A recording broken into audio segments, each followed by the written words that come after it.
204 ఇల్లులు ఏవైతే ఉన్నాయో చుట్టుపక్కల దుర్గం చెరువుకి సంబంధించిన చుట్టుపక్కల ఇల్లులు అందరికీ కూడా నోటీసులు జారీ చేశారు. 30 రోజుల గడువు కూడా ఇచ్చారని కూడా సమాచారం వస్తుంది. 30 రోజులు గడువు ఇచ్చిన తర్వాత కూడా బంద్ చేస్తావేంటి? మరి ఎందుకు బంద్ చేస్తున్నా కెమెరా? పరిగెత్తుకుంటే ఎందుకు వస్తున్నారు అట్లా? ఎక్కడ తీయాలి? ఒక్క నిమిషం ఆగండి. పరిగెత్తుకుంటూ వచ్చి మీరు కెమెరా బంద్ చేస్తున్నారు ఎందుకు? ఒక్క నిమిషం ఆగండి. ఎందుకు బంద్ చేస్తున్నారు? ఆఫీస్ ముందు తీయడం ఏంటన్నా? ఇదంతా కూడా FTL ల్యాండ్ అని తెలిసింది.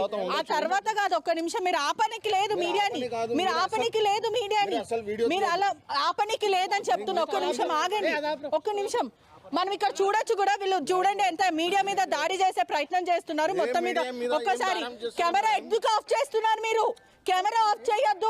మీరు చెప్పండి, మాట్లాడండి, సామరస్యంగా మాట్లాడండి, మీ ప్రాబ్లం చెప్పండి, కానీ ఇలా దాడి చేయకండి, దాడి చేయకండి, దాడి చేయకండి.